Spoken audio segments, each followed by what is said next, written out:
Hi guys, in this video we're going to be continuing the read-along of The Positive Dog by John Gordon, and today we'll start with chapter 14.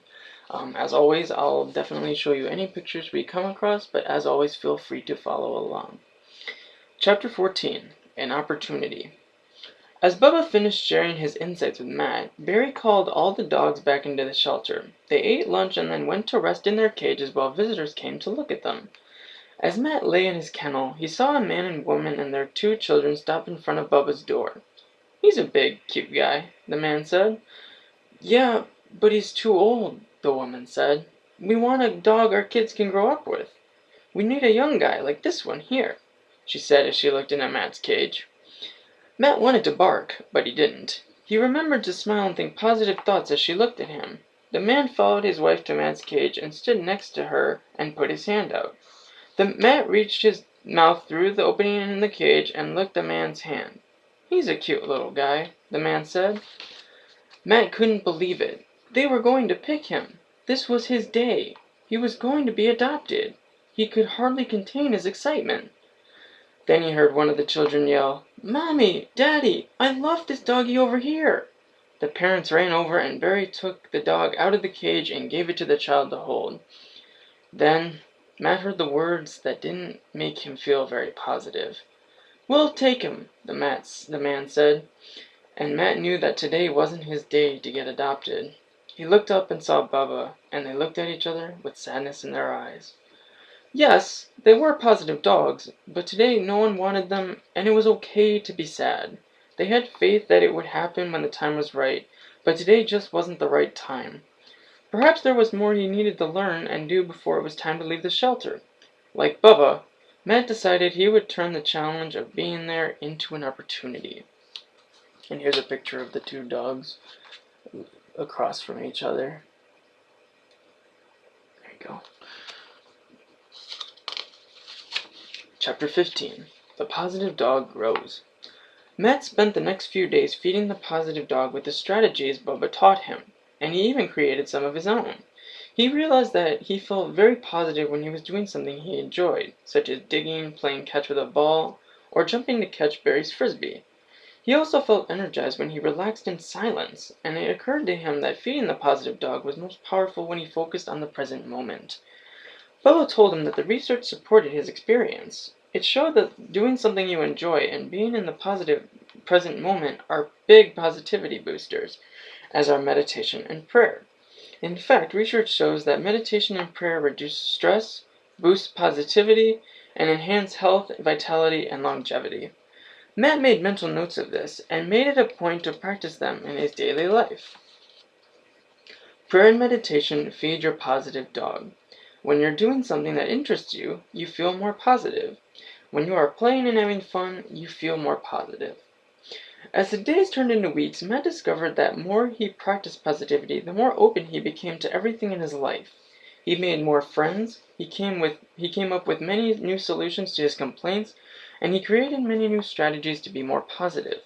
He realized that the more positive he became, the more open he became, the more friends, solutions, and possibilities flowed into his life, all of which generated even more positivity. He realized that positivity doesn't just feed the positive dog inside you, it also feeds itself and grows in your life. Bubba told Matt that Jade's book mentioned a researcher named Barbara Fredrickson, and her work supported his experience. "Positivity doesn't just change you, it changes everything around you," he said.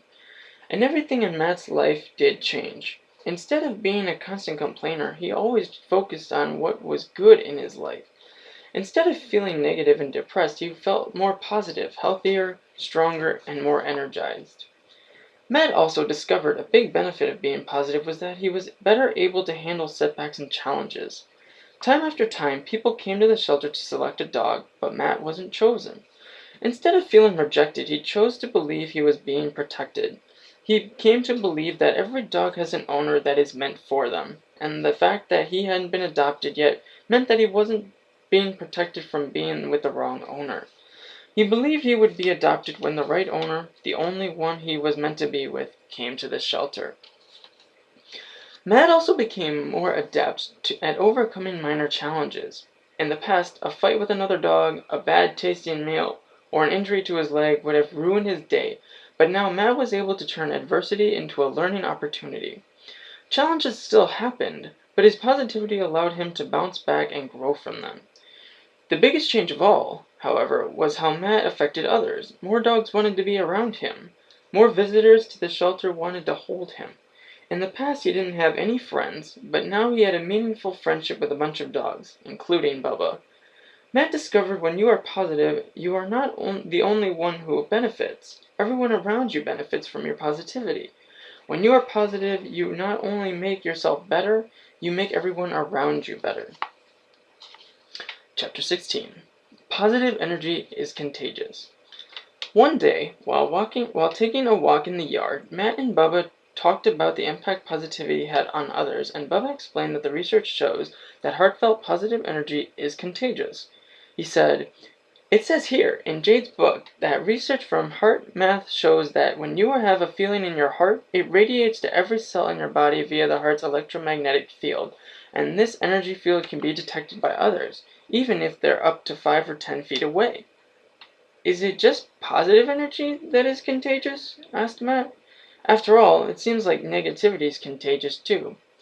"Both positive energy and negative energy are contagious," said Bubba. "Whatever you are thinking and feeling, you are projecting to others and impacting them. That's why positivity is not just about you, it's about everyone around you. If you are negative, you impact others in a negative way. If you are positive, you impact them in a positive way. That's why the decision to be positive is so important. The simple fact is that each day you have a choice. You can be a germ and infect people with your negative energy, or you can be a big dose of vitamin C and infuse them with your positive energy. Either way, you are influencing people, so it's important to choose to influence people in a positive way." "It makes a lot of sense," said Matt. "It's common sense," responded Bubba. "Everyone intuitively knows these things, but because of the daily grind of life and stress and challenges we face, we forget how simple things we know. We forget that simple is powerful. We forget that powerful impact of a simple smile. We forget the transformative effect our laughter has on others. We forget the influence our positivity has on the world. That's why you need to remember that your positivity not only changes the way you feel, but also impacts how others feel. It not only changes your actions, but also impacts the actions of others. I'm not overstating this when I say that your positive energy can and does change the world one person at a time." Matt knew Bubba was right, not just because his words rang true, but also because he had personally experienced how others responded to him and his newfound positivity, and how differently they had responded to the old negative Matt. And that is the end of chapter 16. And I think we'll end this video here.